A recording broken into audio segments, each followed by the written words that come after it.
Every night you die, your consciousness fades, your sense of self dissolves, and for 8 hours you simply cease to exist. But for most people, something impossible happens in that darkness. They live other lives. They speak to the dead. They fall from buildings and wake up gasping. You? Nothing. Just a blackout. A void where dreams should be. Here's the truth that will haunt you. You're not dreamless. Right now, buried in your unconscious, are the ghosts of 1,000 dreams you've forgotten. Entire worlds you built and destroyed. They happened. You were there. Then you woke up, and they vanished. The question isn't whether you dream. It's what your mind is hiding from you. And why? Act 1. The vanishing. Let me break your brain for a moment. Last night you probably lived through 5 or 6 completely different dreams. Each one felt real, had emotions, had stories that moved through you like electricity. This morning, gone, erased, as if they never existed. If you live to 80, you'll spend 6 years of your life dreaming. 6 entire years. Longer than most relationships, longer than getting a degree. Just wiped clean every morning. But here's where reality fractures. You never stopped dreaming. Brain scans don't lie. During REM sleep, your brain becomes a storm. Your visual cortex explodes with images. Your emotional centers light up like fireworks. You're working harder than when you're awake. So if you're creating these vivid worlds every night, where do they go? Here's the truth. Your brain is designed to forget dreams, not by accident, intentionally. When you dream, your brain floods with acetylcholine, the chemical that creates those vivid, impossible experiences. But it has a dark side. It actively blocks long-term memory formation. Your brain is saying, experience this, feel this, but don't you dare keep it. Then you wake up. Norepinephrine surges, your logical mind comes back online, and those fragile dream memories, they evaporate like writing on fog. But some people remember everything. Multiple dreams every night, in perfect detail. What makes them different? The answer is darker than you think. Act 2. The curse of memory.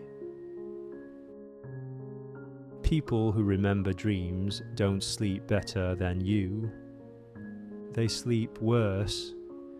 High dream recallers wake up more during the night, not fully, just enough to cross that threshold between unconscious and conscious. And in those fragile moments, the dream gets saved. But if you sleep deeply, descending into total darkness and not surfacing until morning, your dreams never get saved. They're written in disappearing ink. So if you don't remember dreams, it might mean something beautiful. Your brain feels safe. You're not anxious. You trust the world enough to completely let go. But there's more to this story. Psychologists discovered something strange. People who remember dreams share specific traits. They're more creative. Their minds wander constantly, even when awake. Their brains are practiced at fluid, borderless thinking. They're more open to experience. In personality research, openness is the strongest predictor of dream recall. These are people who chase novelty, who can't stop exploring their inner worlds. They have stronger visual memories. they think in pictures, and since dreams are overwhelmingly visual, their brains hold on to them. But here's what cuts deep. They're more anxious. Anxiety and dream recall are intimately connected. Anxiety keeps you on edge, even in sleep. Your nervous system never fully relaxes. You wake more, remember more. People who don't remember dreams are often psychologically healthier, less haunted by the noise of their own minds. What if forgetting isn't failure? What if it's a choice your unconscious makes? Dreams contain raw emotion, buried trauma, fears you refuse to acknowledge, desires you'd never admit. Dreams don't care about your comfort. They'll force you to relive loss, confront parts of yourself you've spent years hiding. For some people, remembering would be unbearable, so the brain does something merciful. It forgets. Not because it can't remember, but because it chooses not to. Dreamless sleep isn't emptiness, it's protection. Your mind sparing you from truths you're not ready to face. And maybe that's not weakness, maybe that's survival. Act 3. What dreams really do. Freud believed dreams were coded messages. Every symbol meant something, every dream hid a repressed desire. Modern neuroscience laughed at this. Dreams aren't mystical prophecies. They're your brain running diagnostics, consolidating memories, processing emotions. But that doesn't mean they're meaningless. Evolutionary psychologists have a theory that will give you chills. Dreams are practice for survival.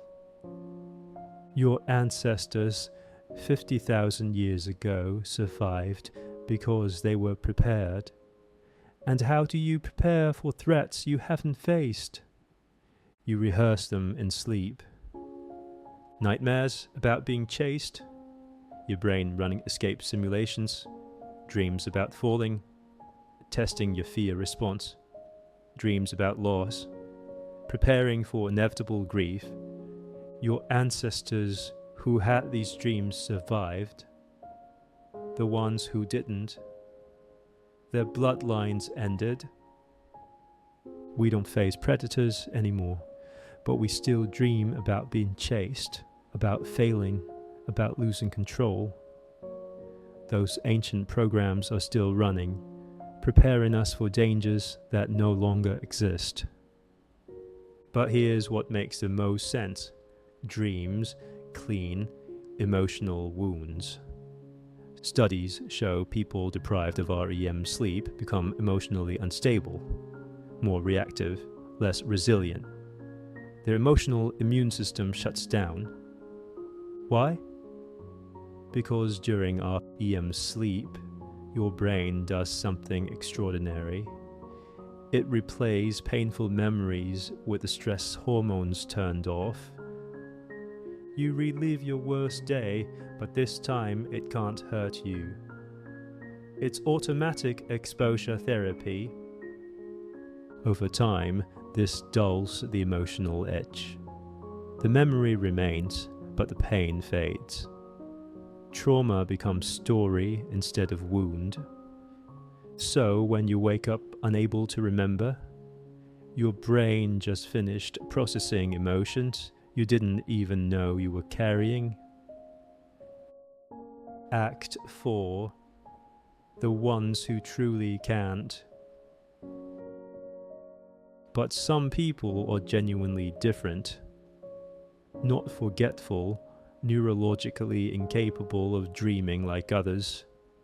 Close your eyes. Picture a beach, the sand, the waves. Can you see it? 2 to 3% of people can't. They have aphantasia, the inability to create mental images.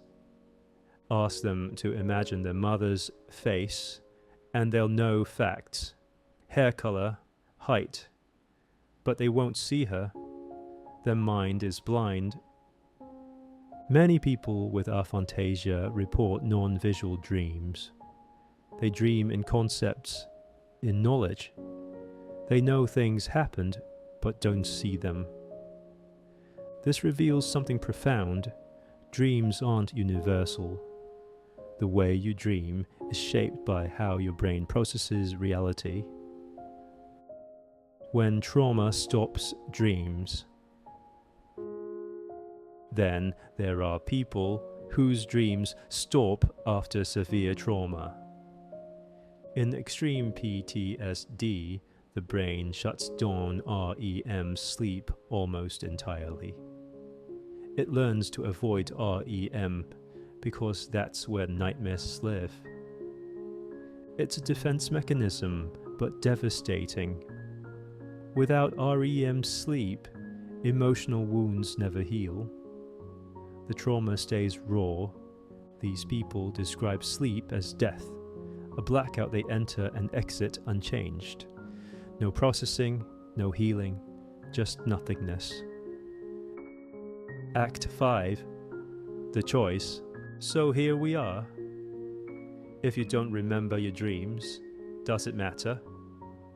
Some researchers argue forgetting is necessary. If we remembered dreams as clearly as real memories, we lose our grip on reality.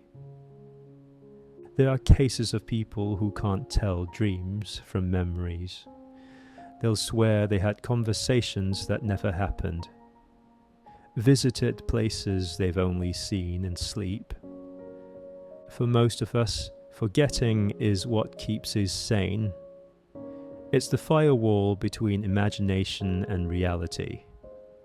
But dreams offer something rare, unfiltered truth. Not mystical truth, psychological truth. Dreams surface patterns you've been ignoring, anxieties you've suppressed, desires you've denied. People who keep dream journals report feeling more self-aware, more in tune with emotions, more creative. Because even if individual dreams are random noise, the themes aren't. They reflect what your unconscious wrestles with. If you're someone who doesn't remember dreams, listen. You are not broken. You're not missing some profound experience. Your brain is doing exactly what it should. Dreams are beautiful, strange, sometimes meaningful, but they're also just noise. Electrical storms in a sleeping brain, trying to make sense of chaos. Whether you remember them doesn't define you, doesn't determine your depth, creativity, or emotional intelligence. What matters is how you show up when your eyes are open, when your choices have weight, because that's the only dream that lasts. And maybe forgetting is what allows you to be fully present in the one life that actually matters, the one you're living right now.